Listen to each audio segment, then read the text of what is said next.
السلام عليكم ورحمة الله وبركاته. أهلا وسهلا بكم يا سنة أولى إعدادي في الدرس الرابع والدرس الأخير في الوحدة الثالثة، واللي بيتكلم عن النقل والتجارة في إفريقيا. اتكلمنا المرة اللي فاتت عن السياحة، النهاردة بقى هنبدأ نتكلم مع بعض عن النقل. في البداية كده بيقول لك إيه؟ يقول لك إن النقل من المؤشرات التي تقيس مدى التطور الاقتصادي للدول، كما أنه عامل مهم بيسهل عملية التجارة سواء المحلية أو الدولية. طيب إيه هي أنواع وسائل النقل في قارة إفريقيا؟ عندنا في النقل المائي والنقل البري والنقل الجوي. طب النقل المائي زي إيه؟ زي النقل البحري اللي هو في البحر يعني أو المحيطات، أو النقل النهري اللي هو الأنهار. وفي برضو عندنا نقل بري سواء عن طريق طرق برية اللي هي السيارات أو العربيات أو السكك الحديدية. والنقل الثالث هو النقل الجوي. طيب تعالى مع بعض نشوف مع بعض أول حاجة هنبدأ نتكلم عنها اللي هو النقل المائي. النقل البحري طبعا هو أول أنواع النقل المائي، وطبعا زي ما احنا عارفين إن قارة إفريقيا ذات موقع استراتيجي مهم جدا، عشان هي بتتحكم في ممرات ومضايق وخلجان هامة زي مثلا قناة السويس أو مضيق موزمبيق أو خليج غينيا. وطبعا ده معناه إن القارة بتضم العديد من الموانئ المهمة عالميا، زي مثلا على سبيل المثال ميناء طنجة في المغرب اللي تم احتلاله أو هو يحتل المرتبة الخامسة عالميا. ده كان عام 2022. يعني ميناء طنجة في المغرب بيحتل المرتبة الخامسة عالميا عام 2022، من أهم الموانئ المهمة عالميا. كمان عندنا في مصر ميناء بورسعيد في المرتبة ال11، وده بسبب إيه؟ بسبب التطوير الكبير وموقعه الاستراتيجي على المدخل الشمالي لقناة السويس. طيب تعال نشوف برضو عندنا النقل النهري هو من أقدم وسائل النقل وأرخصها. طيب بالرغم من وجود كتير من الأنهار في إفريقيا، إلا أن الملاحة النهرية بتواجه صعوبات، وده سؤال مهم جدا ممكن يجيلنا بما تفسر، بسبب طبعا انحدارات الشديدة اللي في الموجودة في الأنهار، ووجود الشلالات والجنادي اللي احنا اتكلمنا عنها قبل كده سابقا، وانتشار المستنقعات، وبالتالي تعرض بعض الأنهار للجفاف لفترات طويلة خلال العام. طيب يبقى دي كلها عوائق بتمنع ان النقل النهري يبقى من أكبر أو من أكثر وسائل النقل سهولة في القارة، رغم إن القارة فيها أنهار كتير. وطبعا ده بيرجع للعوامل اللي احنا قلنا عليها أو للصعوبات اللي احنا اتكلمنا عنها. طيب تعالى بقى نتكلم عن النقل البري. النقل البري طبعا بتختلف الطرق البرية في إفريقيا، طبعا ده على حيث كثافة الطرق أو صلاحيتها للاستخدام أو قدرتها على تحمل الحمولات التقيلة. فقامت إفريقيا بعد استقلالها بتطوير النقل البري، دليلك حيث قامت بجهود واضحة لتنمية شبكة الطرق البرية، وكمان تعاونت مع المنظمات سواء الإقليمية يعني على مستوى القارة أو الدولية، اللي هي تقدر تنفذ مشاريع عشان تربط الطرق البرية ببعضها البعض. وطبعا ده ساعد على دعم التجارة والتكامل الإقليمي، زي مشروع شبكة الطرق البرية السريعة. وطبعا عندنا كمان في السكك الحديدية. السكك الحديدية تعتبر من تاني أنواع النقل البري، وهي مهمة جدا زي المترو أو زي القطار. طيب تعد دولة جنوب إفريقيا هي صاحبة أطول شبكة سكة حديد في إفريقيا. مين بعديها بقى؟ بعديها مصر، اللي طبعا تواجه السكة الحديدية في إفريقيا عدة مشكلات. الله، طب ايه ده، احنا لسه قايلين ان جنوب افريقيا هي صاحبة اطول شبكة سكة حديدية في افريقيا ومصر بعديه. قال لك بس في مشكلات بتواجهها. طيب ايه المشكلات اللي بتواجه السكة الحديدية؟ اول حاجة ان اغلب التصميمات القديمة لخطوط السكة الحديدية، يعني تصميماتها قديمة مش متطورة، وعدم ملائمتها للمتطلبات التشغيل الحديث، ان في صعوبة في مد شبكات السكة الحديد بين دول القارة، وطبعا ده بسبب وعورة السطح، طبعا الجبال او غزارة الامطار. وكمان ان في بعض خطوط السكك الحديدية توقفت بسبب المشكلات السياسية سواء صراعات او حروب.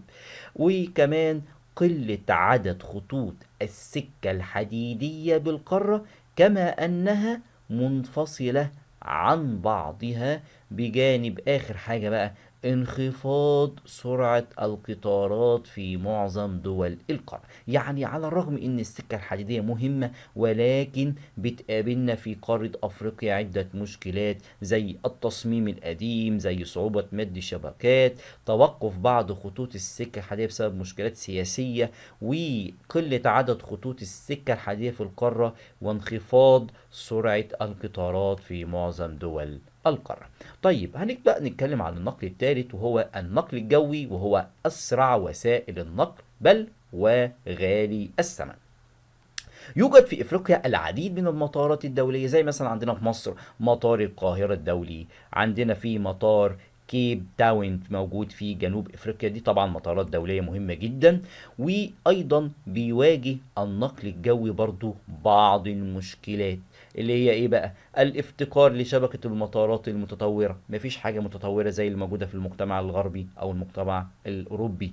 في برضو زي مشكلات سياسيه، يعني لاحظنا ان في القطاره في مشكلات سياسية توقفت حركات القطار، وأيضا في النقل الجوي مشكلات سياسية زي الصراعات زي الحروب برضو بتوقف نقل الجو. ارتفاع تكلفة النقل الجوي، لأن طبعا النقل الجوي سعره غالي جدا. طيب ايه بقى مشروعات النقل في افريقيا ودور مصر فيها؟ مصر عملت ايه؟ وايه دور القارة في تطوير تلك المشروعات؟ في مثلا عندنا مشروع طريق القاهرة كيب تاون، وده الطريق اللي يقطع قارة أفريقيا من شمالها لجنوبها، هيمر بتسع دول، وسوف يساعد هذا الطريق على نقل البضائع في 4 أيام. كمان إنشاء خطوط سكة حديدية تربط إفريقيا ببعضها، وسيبدأ بالربط بين مصر والسودان، والذي سيبدأ من الإسكندرية وينتهي بالخرطوم، يعني هو ما بين مصر والسودان. كمان تدعيم التعاون المشترك اللي بين مصر وتنزانيا في النقل البحري والتجارة، زي ربط ميناء دار السلام وميناء سفاجة. ميناء دار السلام ده اللي هو موجود في دولة تنزانيا، وميناء سفاجة ده اللي موجود في مصر، فهيبقى في تعاون مشترك بين الدولتين عن طريق النقل البحري. طيب تعال بقى نبدأ نتكلم عن التجارة في افريقيا. قال لك على الرغم من أهمية النشاط التجاري في افريقيا، إلا أن حصة افريقيا في التجارة العالمية ضعيفة، بل والتجارة البينية منخفضة. التجارة البينية يعني بين الدول الإفريقية، وتتجه معظم التجارة إلى خارج القارة. طيب تعال نشوف كده الصادرات الفترة اللي هي من 2021 ل 2022. قال لك إن قيمة الصادرات في إفريقيا خلال تلك الفترة زادت. طب ده بسبب إيه؟ بسبب ارتفاع أسعار السلع العالمية، وخاصة البترول. تصدير القارة للمنتجات الأخرى، يعني القارة بدأت تصدر منتجات أخرى زي الألمنيوم، النحاس، الذهب، البن، الذرة. وإن تساهم الدول الخمسة الأقوى اقتصاديا اللي هم مصر وجنوب إفريقيا والجزائر وأنجولا ونيجيريا، بتساهم بنحو قد إيه؟ 50% من صادرات القارة. وتعد دولة أوروبا أو دول أوروبا والصين والولايات المتحدة من أكثر الدول المستوردة لمنتجات افريقيا. يعني دول اوروبا والصين والولايات المتحدة اكثر الدول بتستورد منتجات اوروبا، منتجات افريقيا. طيب بالنسبة بقى الواردات، الحاجات اللي بتجيلنا من بره، قال لك برضو زادت قيمة الواردات في افريقيا من الفترة اللي هي 2021 عن 2022. يعني زادت قيمة الواردات في افريقيا عام 2022 عن عام 2021. طب ايه السبب؟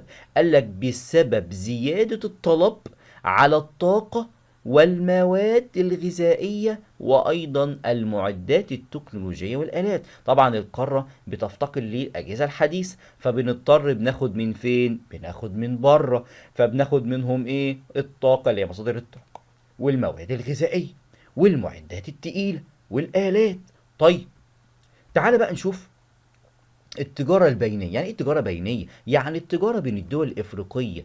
قال لك من أهم السلع في التجارة البينية الإفريقية الوقود والآلات والمركبات أو المركبات والخامات المعدنية زي الحديد والصلب. ولكن بسبب ضعف التجارة، عايزين نعرف ايه سبب ضعف التجارة البينية في افريقيا. قال لك في تشابه بين المنتجات. يعني مثلا ممكن دولة زي مصر ودولة زي مثلا السودان بينتجوا منتجات شبه بعض. طب ايه اللي هيخلينا ناخد من بعض؟ يبقى تشابه المنتجات. للأسف اعتماد دول القارة على السلع الأولية اللي هي المادة الخام، ما بينتجوش. تاني حاجة أو تالت حاجة، ضعف القدرة على الالتزام بمعايير الأسواق العالمية، مفيش تطوير في المنتجات.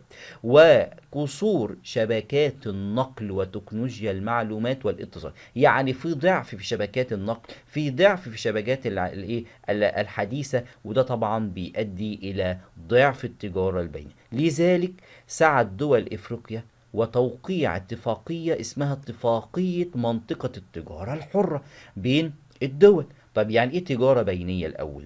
التجارة البينية هي حركة الصادرات والواردات بين دول افريقيا بعضها مع بعض. يعني مصر بتدي السودان والسودان بتدي لمصر، يبقى دي حركة التجارة البينية. طيب اتفاقية التجارة الحرة دي اتوقعت سنة كام؟ قال لك 2015، يعني 2015. طب هدفها ايه؟ اللي هي بتسعى الى تعزيز الوضع التجاري لافريقيا عالميا. يعني عايزين ينهضوا بالقارة في الناحية العالمية. والحواجز اللي بيننا اللي بين الدول الافريقية لازم تتشال او تنخفض. يبقى ازالة الحواجز التجارية سواء للسلع أو الخدمات عبر القارة، بحيث تصبح القارة سوقا واحدا زي ما بيحصل في الاتحاد الأوروبي. طيب تعال نشوف بقى مع بعض إيه هي الغرف التجارية اللي موجودة في مصر. كلمة غرف تجارية الهدف منها إيه؟ الهدف منها متابعة أحوال السلع في السوق عشان تحل مشاكله وتوفرها. طيب العمل على حل مشكلات التجارة، ونحاول نيسر التواصل بين التجارة والجهات ذات العلاقات بين النشاط التجاري والاقتصاد. يعني عملية الغرف دي هي متابعة عشان تحل مشكلات التجارة بين الدول الإفريقية، بل ونجمع برضو وننشر المعلومات والإحصاءات ذات العلاقة بين التجارة والصناعة. الفكرة يا جماعة عشان نعمل غرف تجارية لازم نحل مشكلات التجارة نجمع أكبر قدر من المعلومات ونحاول ننشرها عشان نعمل علاقات بين التجارة وبين الصناعة. كمان إن هي بتبدأ الرأي للحكومات حول إنشاء البورصات والمواني والأسواق والقوانين الخاصة بالتجارة والصناعة. فهنا بيقول لك يعني إيه غرفة تجارية؟ هي مؤسسة رسمية ذات موارد